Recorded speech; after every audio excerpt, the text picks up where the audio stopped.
ವಿಜಯಪುರ ನಗರದ ಹೃದಯ ಭಾಗದಲ್ಲಿರುವ ಡಾಕ್ಟರ್ ಬಾಬಾ ಸಾಹೇಬ್ ಅಂಬೇಡ್ಕರ್ ಅವರ ಸರ್ಕಲ್ ದಿಂದ ಮಾನ್ಯ ಜಿಲ್ಲಾಧಿಕಾರಿಗಳು ವಿಜಯಪುರ ಇವರ ಕಾರ್ಯಾಲಯದಲ್ಲಿ ಉತ್ತರ ಕರ್ನಾಟಕ ಆಟೋ ರಿಕ್ಷಾ ಚಾಲಕರ ಹಾಗೂ ಮಾಲಕರ ಸಂಘ ಹಾಗೂ ಅಖಿಲ ಭಾರತೀಯ ಜಂಜಂ ಅಸೋಸಿಯೇಷನ್ ವತಿಯಿಂದ ಈ ಒಂದು ಎಲ್ಲಾ ಯೂನಿಯನ್ ಪರವಾಗಿ ಇದು ಒಂದು ಅತಿ ದೊಡ್ಡದಾಗಿ ಈ ಒಂದು ಪ್ರತಿಭಟನೆ ಹಾಗೂ ಮಾನ್ಯ ಜಿಲ್ಲಾಧಿಕಾರಿಗಳಿಗೆ ಮುಖಾಂತರ ಮಾನ್ಯ ಶ್ರೀ ಭಾರತ ಸರ್ಕಾರದ ಪ್ರಧಾನಮಂತ್ರಿ ಆದ ನರೇಂದ್ರ ಮೋದಿ ಅವರಿಗೆ ಹಾಗೂ ರಾಜ್ಯ ಸರ್ಕಾರದ ಮಾನ್ಯ ಮುಖ್ಯಮಂತ್ರಿಗಳಾದ ಶ್ರೀ ಸಿದ್ದರಾಮಯ್ಯ ಸಾಹೇಬರಿಗೆ ಹಾಗೂ ಜಿಲ್ಲಾ ಉಸ್ತುವಾರಿ ಸಚಿವರುಗಳಾದ ಮಾನ್ಯ ಶ್ರೀ ಎಂ.ಬಿ. ಪಾಟೀಲ್ ಸಾಹೇಬರಿಗೆ ಈ ಒಂದು ಉತ್ತರ ಕರ್ನಾಟಕ ಆಟೋ ರಿಕ್ಷಾ ಚಾಲಕರ ಸಂಘ ವತಿಯಿಂದ ಹಾಗೂ ಅಖಿಲ ಭಾರತೀಯ ಜಂಜಂ ಅಸೋಸಿಯೇಷನ್ ವತಿಯಿಂದ ಈ ಒಂದು ಮನವಿಯನ್ನು ಇಂದು ನಾವು ನೀಡಲಿಕ್ಕೆ ನಮ್ಮ ರಾಜ್ಯದ ಉತ್ತರ ಕರ್ನಾಟಕ ಆಟೋ ರಿಕ್ಷಾ ಚಾಲಕರ ಸಂಘದ ರಾಜ್ಯಾಧ್ಯಕ್ಷರಾದ ಶೇಖರಯ್ಯ ಮಠಪತಿ ಸಾಹೇಬರಿಗೆ ನಮ್ಮೆಲ್ಲರ ಪರವಾಗಿ ವಿಜಯಪುರ ನಗರದ ಆಟೋ ಚಾಲಕರ ಪರವಾಗಿ ನಾನು ಅವರಿಗೆ ಪೂರ್ವಕವಾಗಿ ಸ್ವಾಗತವನ್ನು ಕೋರುತ್ತೇನೆ. ಎಲ್ಲರಿಗೂ ನಮಸ್ಕಾರ, ಜೈ ಭೀಮ್. ಈಗ ನೀವು ಎಲ್ಲಾರು ನನ್ನ ತಲೆ ಮೇಲೆ ಕಲ್ಲದ ತಿಳ್ಕೊಬೇಡ್ರಿ. ಇದು ಕಲ್ಲಿಲ್ಲ, ಇದು ನಮ್ಮ ಹೆಂಡತಿ ಮಕ್ಕಳ ಜವಾಬ್ದಾರಿ ಅದ, ನಮ್ಮ ತಂದೆ ತಾಯಿ ಜವಾಬ್ದಾರಿ ಅದ. ನಮ್ಮ ತಂದೆ ತಾಯಿ ಆರಾಮಿಲ್ಲ, ನಾವು ಚಂತನ ಆಟೋ ರಿಕ್ಷಾ ಹೊಡೆದ ದುರದ ಅವ್ರಿಗೆ ಔಷಧ ತಗೊಂಡು ಹೋಗುದೇನ್ ಚಿಂತೆ ಇರ್ತದಲ್ಲ, ಆ ಚಿಂತೆ ಜವಾಬ್ದಾರಿ ಕಲ್ಲು ಮುಖಾಂತರ ನಾವು ಹೊತ್ಕೊಂಡಿವಿ. ಆದ್ರ ಪ್ರತಿಯೊಬ್ಬ ಆಟೋ ರಿಕ್ಷಾದವ ಬಿಜಾಪುರದಾಗ ನಿಯತ್ತಿಲಿಂದ ದುಡಿತಾನ. ಅವನಂತ ನಿಯತ್ತಿಲಿಂದ ದುಡಿಯವ ನನ್ನ ಅನ್ಸು ಮಟ್ಟ ಯಾರು ಇಲ್ಲ. ಯಾರು ಒಬ್ಬ ಆಟೋ ರಿಕ್ಷಾದೊಳಗ ಒಂದ್ ಬ್ಯಾಗ್ ಬಿಟ್ರು, ಒಂದ್ ಪರ್ಸ್ ಬಿಟ್ಟಂದ್ರ ತವ ಊಟ ಮಾಡುವುದು ಬಿಟ್ಟು ಒಯ್ದವ್ರಿಗೆ ಪೊಲೀಸ್ ತನ ತಲುಪಿಸ್ತಾನ.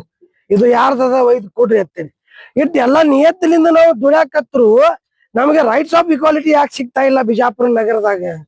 ಇದಕ್ಕೆ ಏನ್ ರಾಜಕೀಯ ಒತ್ತಡ ಐತೇನು? ಪ್ರತಿಯೊಂದ್ ಏನಾರ ವಿಷಯ ಬಂದ್ರ ಆಟೋ ರಿಕ್ಷಾದವ್ರು ಕಾಣ್ತಾರ, ಇವ್ರಿಗೆ ನಾ ಟೂ ವೀಲರ್ದವ್ರು ಕಾಣಂಗಿಲ್ಲ. ಈಗ ನಾವು ದಾರ್ಯಾಗ ಬರುವಾಗ ನೋಡಿದ್ರು, ನಮ್ಮ ಎಲ್ಲಾ ಹೋರಾಟಕ್ಕೆ ಬರ್ಬೇಕಾದ್ರ ದಾರಿ ಇದ್ದಿದ್ದಿಲ್ಲ. ಬೇಕಾದ್ರೆ ಇಲ್ಲೇ ಡಿ.ಸಿ ಆಫೀಸ್ ಕಚೇರಿ ಒಳಗ ಪಾರ್ಕಿಂಗ್ ಬ್ಯಾರೆ ಮಾಡ್ಯಾರ. ಅದು ಬಿಟ್ಟು ಕೆಲವೊಬ್ರು ಏನ ಮಾರಿ ನೋಡ್ಕಿಸಿಂದ ನೆಳ ಗಾಡಿ ನಿಂದಿಸ್ತಾರ. ಮತ್ ನಾವು ಹೋರಾಟಗಾರ ಎಲ್ಲ ಹೋಗ್ಬೇಕು, ಬಿಸ್ಲಾಗ ನಿಂದಿರ್ಬೇಕ. ಈ ಭಾರತ ದೇಶದಾಗ ಪ್ರತಿಯೊಂದು ಏನಾರ ವಿಷಯ ನಾವು ಸರ್ಕಾರ ತನ ತಲುಪಿಸ್ಬೇಕಾದ್ರ ನಾವು ಹೋರಾಟ ಮಾಡ್ಬೇಕು. ಹೋರಾಟ ಮಾಡ್ಲಾರ್ದೆ ನಮ್ಗೆ ಸ್ವತಂತ್ರ ಸಿಕ್ಕಿಲ್ಲ.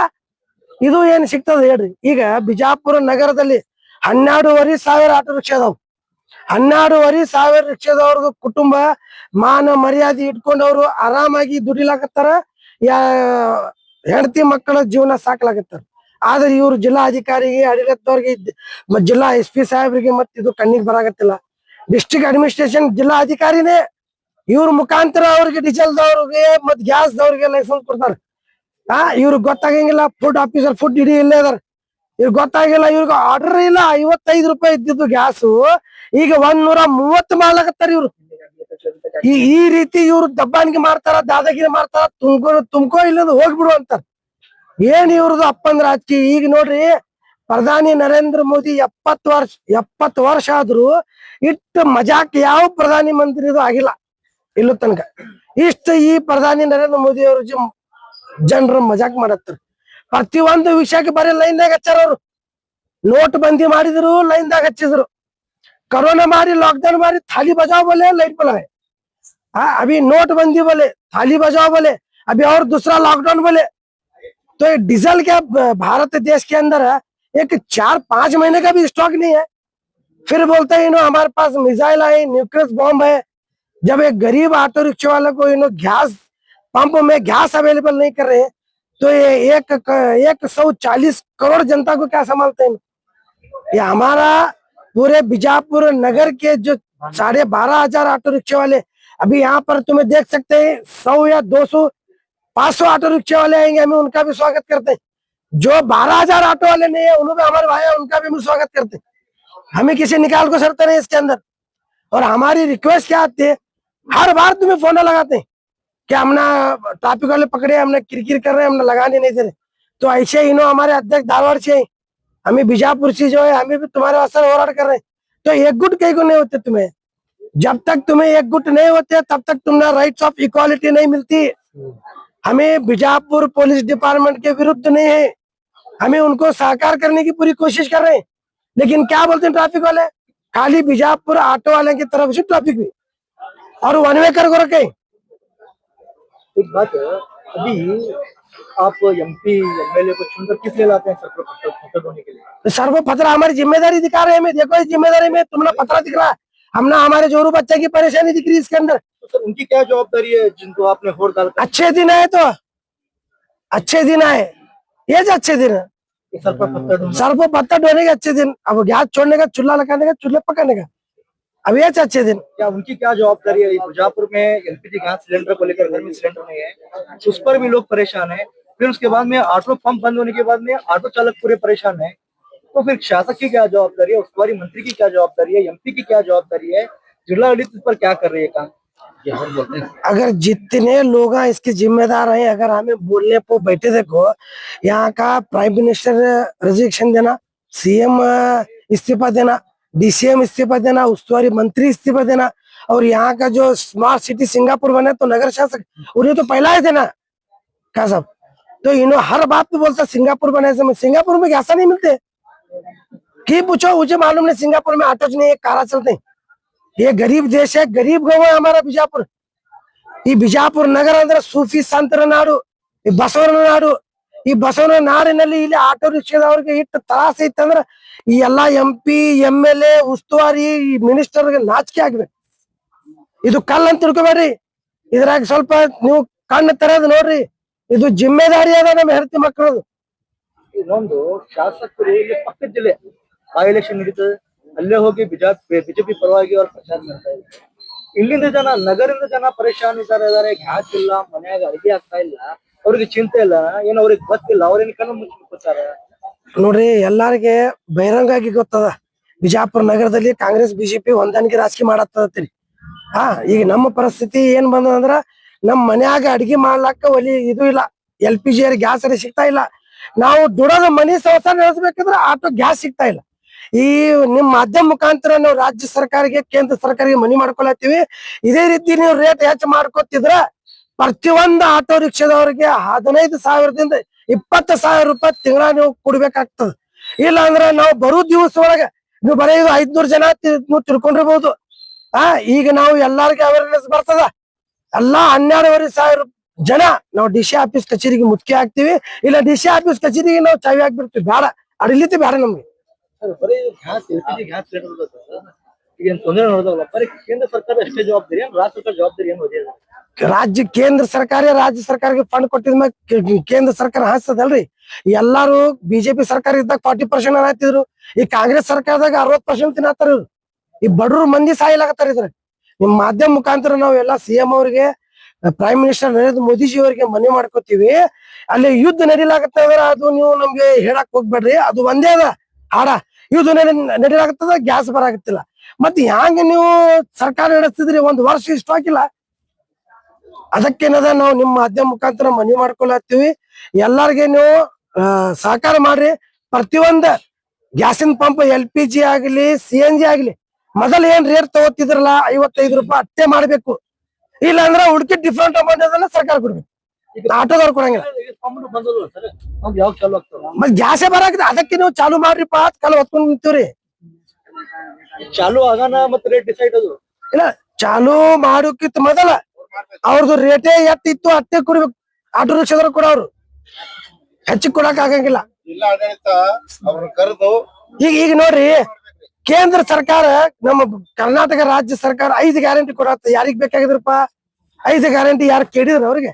ತಮ್ಮ ಸತ್ತಾ ಒಳಗ್ ಬರಕ್ 5 ಗ್ಯಾರಂಟಿ ಕೇಳಿದ್ರು। ಈ ಟ್ರಾನ್ಸ್ಪೋರ್ಟೇಶನ್ ಎಲ್ಲ ಟೋಟಲಿ ಹಾಳಾಗಿ ಹೋಗ್ಯದ, ಬಸ್ ಒಳಗ ಎಲ್ಲಾ ಹೆಣ್ಮಕ್ಳು ಜಗಳಾಡ್ತಾರ, ಮತ್ ಇಲ್ಲಿ ಆಟೋ ರಿಕ್ಷಾದವ್ರಿಗೆ ಗ್ಯಾಸ್ ಇಲ್ಲ, ಮತ್ ಎಲ್ಲ ಈ ಪರಿಸ್ಥಿತಿ ನೋಡ್ರಿ, ಎಲ್ಲಾ ಪೂರಾ ಬಿಜಾಪುರ ಪರಿಸ್ಥಿತಿ ಕೆಟ್ಟೈತಿ। ದಯವಿಟ್ಟು ಏನದಲ್ಲ ನಿಮ್ಮ ಮಾಧ್ಯಮ ಮುಖಾಂತರ ನಾವು ಜಿಲ್ಲಾ DC ಸಾಹೇಬ್ರಿಗೆ ಮನವಿ ಮಾಡ್ಕೋತೀವಿ, ಅವ್ರ ಅಂಡರ್ದಾಗೆ ಬರ್ತದ, ಈ LPG ಗ್ಯಾಸ್ CNG ಗ್ಯಾಸ್ ಬಂದ್ರ 55 ರೂಪಾಯಿ ಏನ್ ರೇಟ್ ಇತ್ತು ಅದೇ ರೇಟ್ ಇಡ್ಬೇಕಂತ ನಾವು ಮನವಿ ಮಾಡ್ಕೊತೀವಿ. ನಮ್ಮ ಹೆಸರ ಅಖಿಲ ಭಾರತೀಯ ಜಮಜಮ್ ಅಸೋಸಿಯೇಷನ್ ರಾಜ್ಯ ಅಧ್ಯಕ್ಷ ಯೂಸುಫ್ ಜಮಾದಾರ್.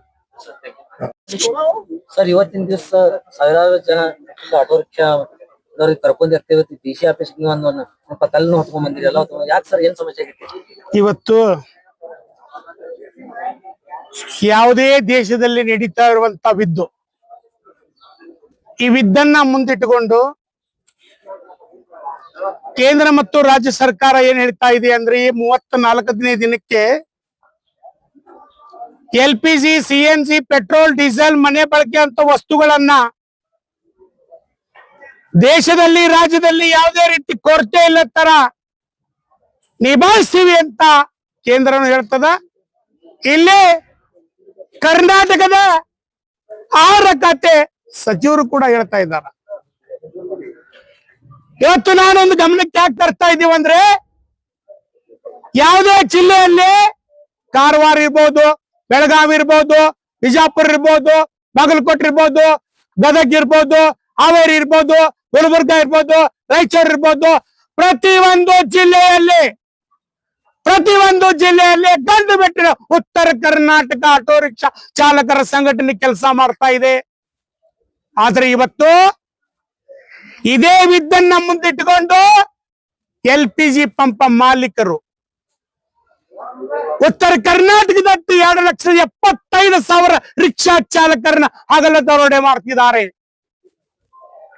ಒಂದ್ ಕಡೆ ಪಂಪ್ ನಲ್ಲಿ ಹೇಳ್ತಿದ್ದಾರೆ 75 ರೂಪಾಯಿ ಇದೆ, ನಮ್ ಕಡೆ ಬರ್ರಿ ಅಂತ. ಇನ್ನೊಂದು ಪಂಪ್ ನಲ್ಲಿ ಹೇಳ್ತಿದ್ದಾರೆ 78 ರೂಪಾಯಿ ಇದೆ, ನಮ್ ಕಡೆ ಬರ್ರಿ ಅಂತ. ಈ ನಿನ್ನೆ ಮೊನ್ನೆ ಕೂಡ ನನಗೆ ದೂರವಾಣಿ ಮುಖಾಂತರ ಕೆಲವೊಂದು ಪಂಪನ ಏಜೆಂಟ್ರು ಸಂಪರ್ಕ ಮಾಡಿದ್ರು. ಏನ್ ಹೇಳ್ತಿದ್ದಾರೆ, ನಿಮ್ಮ ಇಡೀ ಉತ್ತರ ಕರ್ನಾಟಕದಲ್ಲಿ ಎಲ್ಲ ಚಾಲಕರಿಗೆ ನಾವು LPG ಪೂರೈಕೆ ಮಾಡ್ತೀವಿ, LPG ಪೂರೈಕೆ ಮಾಡ್ತೀವಿ ಅಂತ ನನಗೆ ದೂರವಾಣಿ ಮಾಡ್ತಿದಾರಲ್ಲ. ಇದೇ ದೂರವಾಣಿಯನ್ನ ಆಹಾರ ಖಾತೆ ಸಚಿವರು ನಮ್ಮ ಅಣ್ಣ ಮುನಿಯಪ್ಪನವ್ರಿಗೆ ಮಾಡ್ಲಿ, ಇಲ್ಲಿರುವಂತ ಬಿಜಾಪುರ ಜಿಲ್ಲೆಯಲ್ಲಿರುವಂತ ಮಾನ್ಯ ಜಿಲ್ಲಾಧಿಕಾರಿಗಳಿಗೆ ಮಾಡ್ಲಿ, ಸರ್ವ ಸದಸ್ಯರ ಆಟೋ ರಿಕ್ಷಾ ಚಾಲಕರ ಸಭೆ ಕರೀಲಿ, ಆಹಾರ ಇಲಾಖೆದವರು ಬರ್ಲಿ, ಚರ್ಚೆ ಮಾಡ್ಲಿ. ಇದು ಏನು LPG ಪಂಪಿನ ಏಜೆಂಟ್ರು ಮಾಲೀಕರು ಒಳ ಒಪ್ಪಂದ ಮಾಡ್ಕೊಂಡು ದುಡ್ಡು ಮಾಡ್ತಾ ಇದ್ದೀರಾ, ಆಟೋ ರಿಕ್ಷಾ ಚಾಲಕರನ್ನ ಹಗಲು ದರೋಡೆ ಮಾಡ್ತೀರಾ ಅಂದ್ರೆ, ನೀವು ಯಾವುದೇ ಊರಿನಲ್ಲಿ ಮುಚ್ಚಿಟ್ಟು LPG ಅನ್ನ ತಂದು ರಾತ್ರಿ ಖಾಲಿ ಮಾಡಿ ನಮ್ಮ ಆಟೋ ರಿಕ್ಷಾ ಚಾಲಕರನ್ನ 5 ಕಿಲೋಮೀಟರ್ ಪಾಳೆ ಹಚ್ಚಿ ಊಟದ ಡಬ್ಬೆಯನ್ನ ಕಟ್ಕೊಂಡ್ಬಂದು 200 ರೂಪಾಯಿ 300 ರೂಪಾಯಿ ಗ್ಯಾಸ್ ಹಾಕೊಂಡು ದಿನ 500 ರೂಪಾಯಿ 600 ರೂಪಾಯಿ ದುಡ್ಕೊಂಡು ಮಾಲೀಕನಿಗೆ 100 ರೂಪಾಯಿ ಕೊಟ್ಟು 200 ರೂಪಾಯಿ ರೇಷನ್ ತಗೊಂಡು 100 ರೂಪಾಯಿ ಚಾ ಪಾನಿ ಕುಡಿದು ಮನೆಗೆ ಹೋಗಂತ ಖರ್ಚು ತಲೆ ಮೇಲೆ ಹಾಕ್ತೀರಾ? ಇವತ್ತು ಜಿಲ್ಲಾಡಳಿತ ಏನ್ ಮಾಡ್ತಾ ಇದೆ, ಆಹಾರ ಖಾತೆ ಇಲಾಖೆ ಏನ್ ಮಾಡ್ತಾ ಇದೆ, ಅವ್ರ ಸಮ್ಮುಖದಲ್ಲಿ ಸಂಬಂಧಪಟ್ಟ ಇಲಾಖೆ ಚರ್ಚೆ ಆಗ್ಬೇಕು. ಎಲ್ಲಾ ಜಿಲ್ಲಾ ತಾಲೂಕ್ ಗ್ರಾಮದಲ್ಲಿ ಇಡೀ LPG ಹಾಕ್ಸುವಂತ ಆಟೋ ರಿಕ್ಷಾ ಚಾಲಕರಿಗೆ 58 ರೂಪಾಯಿ 61 ರೂಪಾಯಿ 62 ರೂಪಾಯಿ ಮೊದಲಿಗಿಂದ ರೇಟ್ ಅವನ್ನ ನಿಗದಿ ಮಾಡ್ಬೇಕು. ನೀವೇನಾದ್ರೂ ಹೋಗ್ಲಿಕ್ಕೆ ಬರ್ಲಿಕ್ಕೆ ನಿಮಗೆ ಟ್ರಕ್ಗಳಿಗೆ ತೊಂದರೆ ಆಗ್ತಿದೆ ಅಂದ್ರೆ 1 ರೂಪಾಯಿ ರೇಟ್ ಅನ್ನು ಏರಿಸ್ರಿ, 2 ರೂಪಾಯಿ ರೇಟ್ ಅನ್ನು ಏರಿಸ್ರಿ. ಅದನ್ನು ಬಿಟ್ಟು 30 ರೂಪಾಯಿ 20 ರೂಪಾಯಿ 40 ರೂಪಾಯಿನ ರೇಟ್ ಏರಿಸಿ ಆಟೋ ರಿಕ್ಷಾ ಚಾಲಕರನ್ನ ಈಗಾಗಲೇ ಶಕ್ತಿ ಯೋಜನೆ ತಂದು ಸತ್ಯಾನಾಶ ಮಾಡಿ ಮತ್ತೆ LPG ವಿದ್ದನ್ನ ಮುಂದಿಟ್ಟುಕೊಂಡು LPG ಡಬಲ್ ರೇಟ್ ಮಾಡ್ತಾ ಇದ್ದೀರಿ. ಹಾಗಾಗಿ ನಾವು ಬಿಜಾಪುರ ಜಿಲ್ಲೆಯಲ್ಲಿ ಬಿಜಾಪುರ ಆಟೋ ರಿಕ್ಷಾ ಸಂಘಟನೆ ಇನ್ನು ಉಳಿದ ವಿವಿಧ ಸಂಘಟನೆಗಳು ಸೇರಿ ಇವತ್ತು ಜಿಲ್ಲಾಧಿಕಾರಿಗಳಿಗೆ ಮನವಿ ಕೊಟ್ಟು ಮನವರಿಕೆ ಮಾಡಿ ಹೋಗ್ಲಿಕ್ಕೆ ಬಂದಿದ್ದೇವೆ. ಈ ಮನವರಿಕೆ ಏನಾದ್ರೂ ಜಿಲ್ಲೆಯಲ್ಲಿ ಅವರ ಕೆಲಸ ಕಾರ್ಯ ನಿಭಾಯಿಸಿದ್ರೆ ಇದೇ ಬಿಜಾಪುರ ಜಿಲ್ಲೆಯಲ್ಲಿ ನಾನು ಹುಟ್ಟಿದ ಊರಲ್ಲಿ ಇದೇ ಊರಲ್ಲಿ ಹಗಲು ರಾತ್ರಿ ಜಿಲ್ಲಾಧಿಕಾರಿ ಕಚೇರಿಗಳ ಮುಂದೆ ನಾವೆಲ್ಲರೂ ಧರಣಿ ಮಾಡ್ತೀವಿ ಅಂತ ಮಾಧ್ಯಮಕ್ಕೆ ಇನ್ನೊಂದು ಅಲ್ಲಿ ಅಂಬೇಡ್ಕರ್ ಸರ್ಕಲ್ ಹತ್ತಿರ ಕೆಲವರು ಆಟೋ ಏಪಾ ಹೇಳಿ ಒಂದು ಬೇಡಿಕೆಯಿಂದ ಸುಮ್ನಿರಿ ಅದ್ರ ಬಗ್ಗೆ ಪ್ಲೀಸ್ ಹೇಳಿ. ಚಾರ್ಜಿಂಗ್ ಆಟೋ ಬಗ್ಗೆ ಅವ್ರು ಧ್ವನಿ ಎತ್ತಿದ್ರು. ಚಾರ್ಜಿಂಗ್ ಆಟೋದಲ್ಲಿ ಒಂದು ಅಡ್ಡ ಶೀಟ್ ಹಾಕಾಗತ್ತಾರೆ. ನಾವು ಆಟೋ ಅವರದೀವಿ, ನಮ್ಮ ಹಕ್ಕು ಹೊಡಿತಾ ಧ್ವನಿ ಎತ್ತಿದ್ರು ಸರ್. ಅವ್ರ ಪರವಾಗಿ ನಾವು ಮಾತಾಡ್ತಾ ಇಲ್ಲ ಸರ್. ನಾನು ನಿಮಗೆ ವಿನಂತಿ ಮಾಡ್ತೇನೆ, ನಿಮಗೆ ಗೊತ್ತಿರ್ಲಿ, ನಾನು ಹುಟ್ಟಕ್ಕಿಂತ ಮುಂಚೆ ನಾನು ಹುಟ್ಟಕ್ಕಿಂತ ಮುಂಚೆ 3 ವೀಲರ್ ಬಂತು, ಆಮೇಲೆ ಫ್ರಂಟ್ ಇಂಜನ್ ಬಂತು, ಆಮೇಲೆ 2 ಸ್ಟ್ರೋಕ್ ಬಂತು, ಲ್ಯಾಂಬ್ಲೆಟ್ ಬಂತು, ಗರುಡ ಬಂತು, ಹಲವಾರು ಕಂಪನಿಗಳ ಬಂದು ನಾನು ಹುಬ್ಬಳ್ಳಿ ನಗರದಲ್ಲಿ, ಬಿಜಾಪುರದಲ್ಲಿ ಹುಟ್ಟಿ ಹುಬ್ಬಳ್ಳಿ ನಗರದಲ್ಲಿ ನಾನು ಜೀವನ ಕಟ್ಟಿಕೊಂಡಿದ್ದೀನಿ. 33 ವರ್ಷದಿಂದ ರಿಕ್ಷಾ ಓಡಿಸ್ತೀನಿ. ರಾಜ್ಯದ ಪ್ರೆಸಿಡೆಂಟ್ ಆದ್ರೂ ಕೂಡ ಇವತ್ತು ನಾನು ರಿಕ್ಷಾ ಓಡಿಸ್ತೀನಿ. ಆದ್ರೆ ಇಲ್ಲಿ ಬಿಜಾಪುರ ಜಿಲ್ಲೆಯಲ್ಲಿ ಇರುವಂತ ನಮ್ಮ ಅಧ್ಯಕ್ಷಗಳಿಗೆ, ಪದಾಧಿಕಾರಿಗಳಿಗೆ, ಇವರು ಯಾರೇ ಇರಲಿ, ಇಲ್ಲಿ ಕುತ್ಕೊಂಡು ಅವರ ಅಳಲಿಂದ, ಸಮಾಧಾನದಿಂದ ನಮಗೆ ಹಿಂಗ ಆಗ್ತಾ ಇದೆ ಅಂತೆ ಅಧ್ಯಕ್ಷಗಳ ಮುಂದೆ ಪದಾಧಿಕಾರಿಗಳನ್ನ ವಿವರಿಸಿದರೆ ಅಥವಾ ಅವ್ರಿಗೆ ಏನಾದ್ರು ಪತ್ರಿಕೆ ಮುಖಾಂತರ ಕೊಟ್ರೆ ಅದನ್ನ ನಿಭಾಯಿಸಲಿಕ್ಕೆ ನಾನು ಸಜ್ಜವಾಗಿದ್ದೀನಿ. ಆದ್ರೂ ಕೂಡ ತಮ್ಮ ಮಾಧ್ಯಮದ ಮಿತ್ರರಿಗೆ ನಾವು ವಿನಂತಿ ಮಾಡ್ತೇನೆ, ಅದು ಕರೆಂಟ್ ಇಂದ ಬರ್ಲಿ, ಪೆಟ್ರೋಲ್ ಇಂದ ಬರ್ಲಿ, ಡೀಸೆಲ್ ಇಂದ ಬರ್ಲಿ, LPG ಹಾಕೊಳ್ಳಿ, CNG ಹಾಕೊಳ್ಳಿ, ಯಾವುದೇ 3 ಚಕ್ರದ ವಾಹನ ಬಂದ್ರೆ ಅದೇ ಮಾಲೀಕರು ನಾವೇ. ನಾವೆಲ್ಲರೂ ನಾವು ಅದಕ್ಕೆ. ನಾನು ನಿಮ್ಗೆ ಏನ್ ಅಲ್ಲ ಸರ್, ಮಾಲೀಕರು ನೀವೇ ಅಂದ್ರೆ 10 ರೂಪಾಯಿ ಹೊಡಿತೀರಿ. ತಡಿ 1 ಮಿನಿಟ್ ಸರ್, ನಾನು ಅದಕ್ಕೆ ಹೇಳ್ತಾ ಇದ್ದೀನಿ. ಹೇಳಿ. ಇವರು ಪೆಟ್ರೋಲ್ ಹಾಕಿ 20 ರೂಪಾಯಿ ಶೀಟ್ ಹೊಡೆಯಕತ್ತಾರೆ. ಇವರು ಚಾರ್ಜಿಂಗ್ ಅವರು 10 ರೂಪಾಯಿ 15 ರೂಪಾಯಿ ಸಬ್ಸಿಡಿನ ಹೋಗಕತ್ತಾರ ಅಂದ್ರೆ Yes. ನೋಡಿ, ಇದಕ್ಕೆ ಏನಿದೆ ಗೊತ್ತಾ, ಜಿಲ್ಲಾ ಆಡಳಿತದಲ್ಲಿ ಹುಬ್ಬಳ್ಳಿ ನಗರದಲ್ಲಿ 1.6ಗೆ 30 ರೂಪಾಯಿ ಅಂತ ಮೀಟರ್ ನಿಗದಿ ಮಾಡಿದೆ. ಸುಮ್ನಿರಪ್ಪ, ನಮಗೆ ಮೀಟರ್ ನಿಗದಿ ಮಾಡಿದೆ. 1 ಮಿನಿಟಪ್ಪ, ನಮಗೆ ಮೀಟರ್ ನಿಗದಿ ಮಾಡಿದೆ. ಆ ಮೀಟರ್ ಮೇಲೆ ನಾವು ಶೋರೂಮ್ ಇಂದ ಹೊರಗಡೆ ಬಂದ್ರೆ ಅದಕ್ಕೆ ಮೀಟರ್ ಅನ್ನ ಹಾಕಿ, ಪಾಸಿಂಗ್ ಅನ್ನ ಮಾಡಿ, ಪರ್ಮಿಟ್ ಅನ್ನ ಕಟ್ಟಿ, ಇನ್ಶೂರೆನ್ಸ್ ಕಟ್ಟಿ ಗಾಡಿ ಓಡಿಸ್ತೇವೆ. ಆದ್ರೆ ಮಾಡಿ ನರೇಂದ್ರ ಮೋದಿ ಸಾಹೇಬ್ರು ಹೊಗೆ ಮಾಲಿನ್ಯ ವೃತ್ತ ಆಗ್ಬೇಕು, ಹೊಗೆ ಮಾಲಿನ್ಯ ಮುಕ್ತ ಆಗ್ಬೇಕಂತ ಏನ್ ಮಾಡಿದ್ರು, ಯಾವತ್ತು 2 ವರ್ಷದಿಂದ 3 ವರ್ಷಗಳಿಂದ ಇದು ಕರೆಂಟ್ ಮೇಲೆ ಗಾಡಿ ಬರ್ತಿದಾವೆ, ಇಲೆಕ್ಟ್ರಿಕಲ್ ಗಾಡಿಗಳು ಬರ್ತಿದಾವೆ. ಇಲೆಕ್ಟ್ರಿಕಲ್ ಗಾಡಿಗಳು 16 ಕಂಪ್ನಿಗಳು ಬಂದಿದ್ದಾವೆ. ಇವತ್ತು ಬಜಾಜ್ ಇರ್ಬೋದು, TVS ಇರ್ಬೋದು, ಇನ್ನೊಂದು ಉಡೋ ಅಂತ ಬಂದಿದೆ, ಉಡೋ ಅಂತ ಒಂದು 16 ಕಂಪ್ನಿಗಳು ಬಂದಿದ್ದಾವೆ. 16 ಕಂಪ್ನಿಗಳಲ್ಲಿ 7 ಕಂಪ್ನಿಗಳು ನಿಂತಿದ್ದಾವೆ. ಈ ಸದ್ಯ 3 ಕಂಪ್ನಿಗಳು ಓಡ್ತಿದ್ದಾವೆ. ಆ ಕಂಪನಿಗಳಿಗೆ ಮೂಲ ಆಫೀಸ್ ಅವ್ರ ಕಚೇರಿಯಿಂದ ಅಂದ್ರೆ ಶೋರೂಮ್ ಇಂದ ಖರೀದಿ ಮಾಡಿ ಮಾಲೀಕನಿಗೆ ಅದಕ್ಕೆ ಮೀಟರ್ ಇರಲಿಲ್ಲ, ಆ ಮೀಟರ್ನ ಇರ್ಲಿಲ್ಲ. ಅದಕ್ಕೆ ನಾವು ಇಡೀ ರಾಜ್ಯದಲ್ಲಿ ಮಾತನಾಡಿ ಅದಕ್ಕೂ ಕೂಡ ಮೀಟರ್ ಹಾಕ್ಬೇಕು, ಮೀಟರ್ ಮೇಲೆ ಓಡಿಸ್ಬೇಕು ಅನ್ನೋಂತ ರೂಲ್ಸ್ ಇದೆ. ಆದ್ರೆ ಇವತ್ತು ರಾಜ್ಯದಲ್ಲಿ ಇವತ್ತು ಓಲಾ, ಊಬರ್, LPG ಇವತ್ತೇನು ಆನ್ಲೈನ್ ನಲ್ಲಿ ಓಡಿಸ್ತಾ ಇದಾರ ಪುಣ್ಯಾತ್ಮರು. ಆ ಪುಣ್ಯಾತ್ಮರಿಂದ ಈಗಾಗಲೇ ಶಕ್ತಿ ಯೋಜನೆ ಬಂದು ಇಡೀ ರಾಜ್ಯದಾದಂತ ಆಟೋ ರಿಕ್ಷಾ ಚಾಲಕರ ಕುಟುಂಬ ಬೀದಿಗೆ ಬಂದಿದೆ. ನಿಮ್ಮ ಮಾಧ್ಯಮದವ್ರದಿಂದ ಏನೋ ನಾವು ಉಳ್ಕೊಂಡಿದೀವಿ, ಮಾಧ್ಯಮದವ್ರು ನಮ್ಮನ್ನ ಏನೋ ಒಂದು ಉಳಿಸಿ ಸರ್ಕಾರ ಮಟ್ಟ ನ್ಯಾಯ ತಗೊಂಡು ಉಳಿಸ್ಕೊಂಡಿದ್ರಿ. 10 ರೂಪಾಯಿ 5 ರೂಪಾಯಿ 20 ರೂಪಾಯಿ 15 ಸೀಟ್ ಯಾಕೆ ಹೊಡಿತಾ ಇದ್ರೆ ಅವ್ರಿಗೆ ಸರಿಯಾಗಿ ಬಾಡಿಗೆ ಸಿಗ್ತಾ ಇಲ್ಲ, ಸರಿಯಾದ ರೀತಿಯಲ್ಲಿ ಜನ ಹಾಕ್ತಿಲ್ಲ, ಆನ್ಲೈನ್ ಮೇಲೆ ಹೊರಟಿದ್ದಾರೆ. ಹಾಗಾಗಿ ಏನ್ ಮಾಡ್ತಿದ್ದಾರೆ, ನಮ್ಮ ಕುಟುಂಬದಲ್ಲೇ ಆಟೋದವರ ಕುಟುಂಬದಲ್ಲೇ ನಾವು ಜಗಳಕ್ಕೆ ಕಾರಣ ಆಗ್ತಾ ಇದ್ದೀವಿ. ಇವತ್ತು ಮುಂದೆ ಬರುವಂತ ದಿನದಲ್ಲಿ ಇಲೆಕ್ಟ್ರಿಕಲ್ ವಾಹನಗಳಿಗೆ ನನ್ನ ಸೋದರರವರು, ನನ್ನ ತಮ್ಮರು ಅವ್ರ ಜೊತೆ ಕೂತು ಮುಗ್ಧವಾಗಿ ನಾನು ಚರ್ಚೆ ಮಾಡಿ ಸಂಬಂಧಪಟ್ಟ ಇಲಾಖೆಗೆ ನಮ್ಮ ಚಾಲಕರ ಜೊತೆ ಚರ್ಚೆ ಮಾಡಿ ಅವರ ನನಗೆ ಏನ್ ದೇವ್ರ ಶಕ್ತಿ ಕೊಟ್ಟಿದ್ದಾನೋ ಅದನ್ನ ಮೀರಿ ಅವ್ರಿಗೆ ಕೆಲಸ ಮಾಡ್ಕೊಂಡು ವಿನಂತಿ ಮಾಡ್ತೇನೆ. ಶೇಖರಯ್ಯ ಮಠಪತಿ, ಉತ್ತರ ಕರ್ನಾಟಕ ಆಟೋ ರಿಕ್ಷಾ ರಾಜ್ಯ ಪ್ರೆಸಿಡೆಂಟ್ ಸರ್.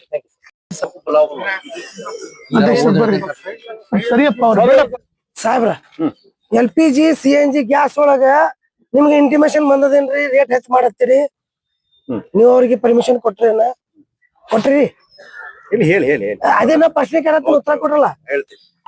ಈಗ ಏನು ಆಟೋ ಚಾಲಕರ ಒಂದು ವಿಜಯಪುರ ಜಿಲ್ಲಾ ಆಟೋ ರಿಕ್ಷಾ ಚಾಲಕರು ಮತ್ತು ಮಾಲೀಕರ ಸಂಘದ ಒಂದು ಅಧ್ಯಕ್ಷರು ಏನು ಅಂತಂದ್ರೆ, ನಮಗೆ 27/3/2026 ನಮ್ಮ ಆಫೀಸಿಗೆ 31 ಮಾರ್ಚ್ 2026 ಏನು ರಿಸೀವ್ ಆಯ್ತು ತಮ್ದು ಒಂದು ಇದು.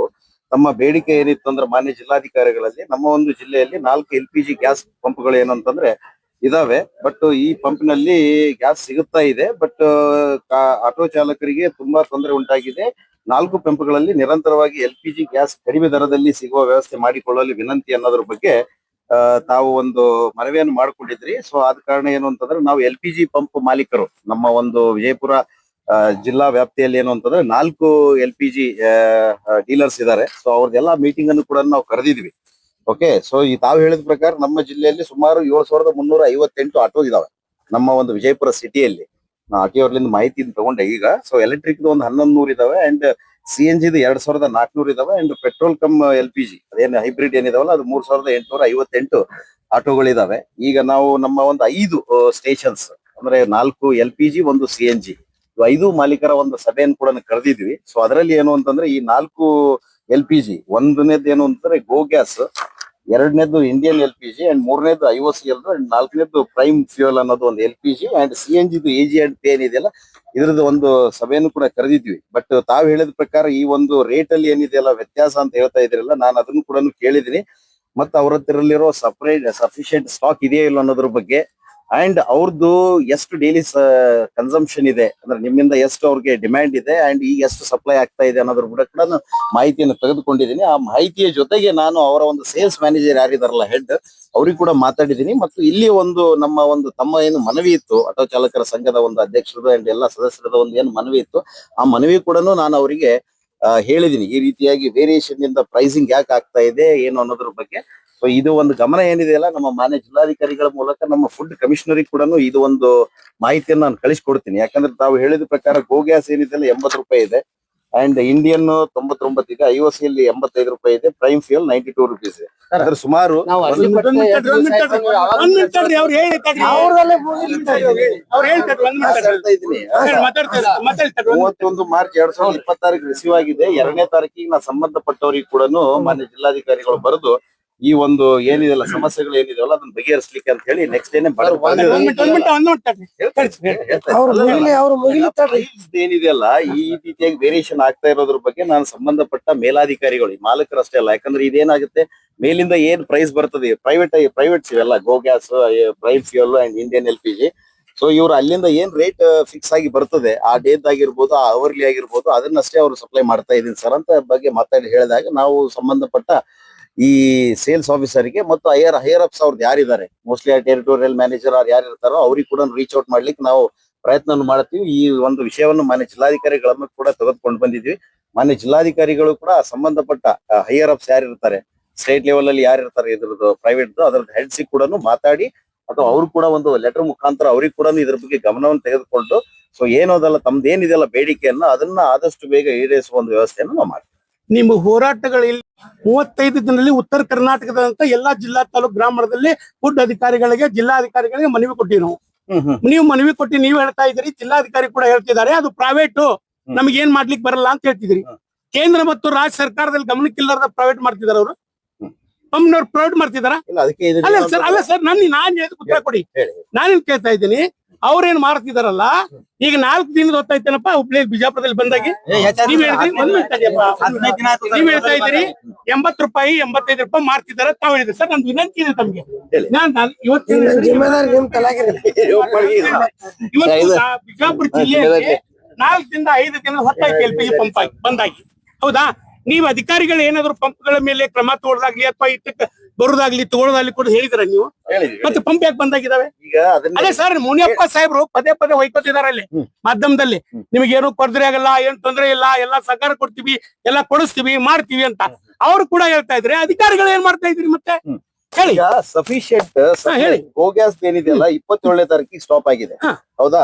ಈ ಇವ್ರಿಗೆ ಕೇಳಿದ್ರೆ ನಮಗ್ ಗೊತ್ತಿಲ್ಲ ಸರ್, ಅಲ್ಲಿಂದ ಸ್ಟಾಕ್ ಬಂದ ಮೇಲೆನೆ ನಮಗ್ ರೀಚ್ ಔಟ್ ಆಗುತ್ತೆ ಅಂತ ಹೇಳ್ತಾರೆ. ಸೊ ನಾವು ಸಂಬಂಧಪಟ್ಟ ಸೇಲ್ಸ್ ಆಫೀಸರ್ ಇದನ್ನೇ ಕೇಳಿದೀವಿ, ಎಷ್ಟಿದೆ ಡೈಲಿ ಡಿಮ್ಯಾಂಡ್ ಅಂಡ್ ಹೊಸ ಸಪ್ಲೈ ಯಾವಾಗ ಬರ್ತಾ ಇದೆ, ನಿಮ್ ಪ್ರೈಸ್ ಯಾಕೆ ಇಷ್ಟು ವೇರಿಯೇಷನ್ ಆಗ್ತಾ ಇದ್ರ ಬಗ್ಗೆ 3 ಮಾಹಿತಿಯನ್ನು ತೆಗೆದುಕೊಂಡೇ ಬಂದಿದ್ದೀನಿ. ಸರ್ ನೀವು 3 ಮಾಹಿತಿ ತಗೊಳಕ್ಕೆ 2 ದಿನ ಟೈಮ್ ಮಾತ್ರಿ. ಅಲ್ಲ ಬಂದಿರೋ ಮಾಹಿತಿ ಏನಿದೆಯಲ್ಲ ಇವತ್ತು ತಗೊಂಡಿದ್ದೀನಿ, ನಾನು ತಗೊಂಡ್ ಬಂದಿದ್ದೀನಿ. 31ನೇ ತಾರೀಕಿಗೆ ರಿಸೀವ್ ಆಯ್ತು. ಸೊ ಆದ ತಕ್ಷಣ 2ನೇ ತಾರೀಕಿಗೆ ಬರ್ದಿದ್ದೀನಿ. ಇವತ್ತು ಮೀಟಿಂಗ್ ಕೂಡ ಮಾಡಿದ್ದೀನಿ, ನಾನು ಮಾಡಿ ಮಾಹಿತಿ ತಗೊಂಡಿದ್ದೀನಿ. ಇದನ್ನು ಮಾನ್ಯ ಜಿಲ್ಲಾಧಿಕಾರಿಗಳ ಗಮನಕ್ಕೆ ಕೂಡ ತಗೊಂಡಿದ್ದೀವಿ, ಹೌದಾ? ಮಾನ್ಯ ಜಿಲ್ಲಾಧಿಕಾರಿಗಳ ಮುಖಾಂತರ ಸಂಬಂಧಪಟ್ಟ ಮೇಲಾಧಿಕಾರಿಗಳು ಯಾರು ಅಂತಂದ್ರೆ ಈ ಒಂದು ಇಂಡಿವಿಜುವಲ್ ಗ್ಯಾಸ್ ಏಜೆನ್ಸಿ ಒಬ್ಬ ಸ್ಟೇಟ್ ಲೆವೆಲ್ ಆಫೀಸರ್ ಇರ್ತಾನೆ, ಆಫೀಸರ್ ಯಾರು ಇರ್ತಾರಲ್ಲ ಅವ್ರ ಗಮನಕ್ಕೆ ಕೊಡೋ ಒಂದು ವ್ಯವಸ್ಥೆಯನ್ನು ನಾವು ಮಾಡ್ತೀವಿ. ಆಯ್ತು, ವ್ಯವಸ್ಥೆ ನೀವು ಮಾಡ್ತೀರಿ, ಓಕೆ. ಈ ವ್ಯವಸ್ಥೆ ಮಾಡೋದ್ರಿಗೆ ಇವತ್ತು ಆಟೋ ರಿಕ್ಷಾ ಚಾಲಕ ಮತ್ತೆ ಅಕಸ್ಮಾತ್ತಾಗಿ LPG ಸಿಗ್ಲಿಲ್ಲ, ಮನೆಯೊಳಗೆ ಆತ್ಮಹತ್ಯೆ ಮಾಡ್ಕೋಸ್ಕರ ಅದು ಪರಿಹಾರ ಯಾರು ನೀವ ಫುಡ್ ಅಧಿಕಾರಿಗಳು ಕೊಡ್ತೀರಾ?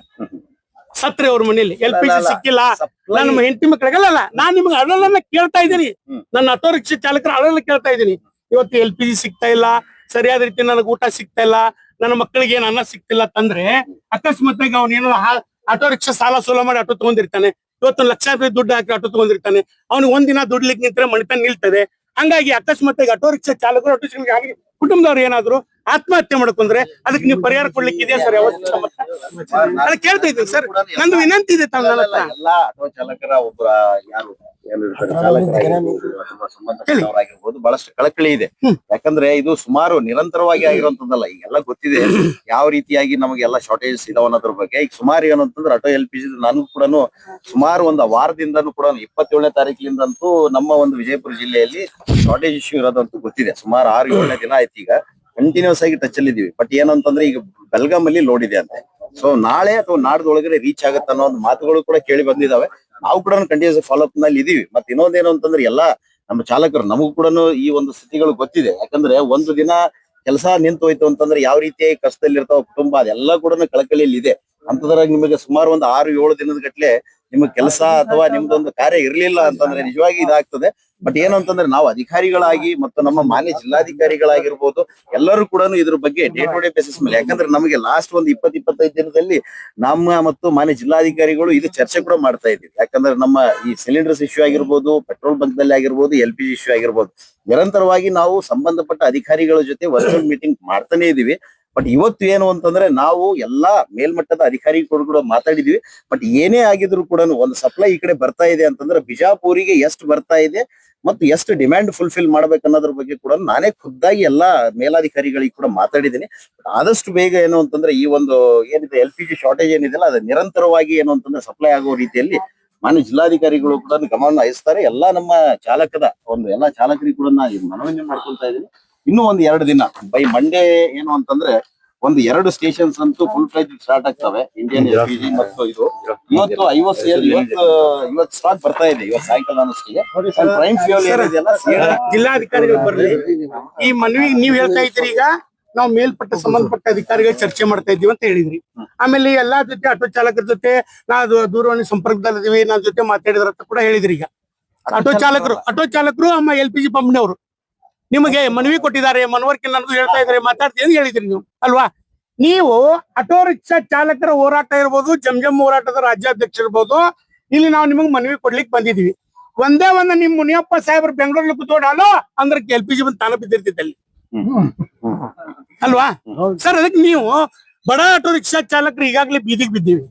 ನೀವ್ ಇನ್ನೂ ಇವತ್ತು ಬರ್ತದೆ ನಾಳೆ ಬರ್ತೈತೆ ಅಲ್ಲ, ಒಂದ್ಸಲ ದಯವಿಟ್ಟು ನಂದು ವಿನಂತಿ ಇದೆ, ಇದು ಬರ್ತೈತೆ ಅಂತ ಆಶ್ವಾಸನೆ ಇದೆ ನಿಮ್ದು. ಇನ್ನು ನನಗೆ ಆಲ್ರೆಡಿ LPG ಪಂಪ್ 3 ಸಲ ಫೋನ್ ಮಾಡ್ತಿದ್ರು ಉತ್ತರ ಕನ್ನಡ ರಾಜ್ಯ ಪ್ರೆಸಿಡೆಂಟ್ಗೆ.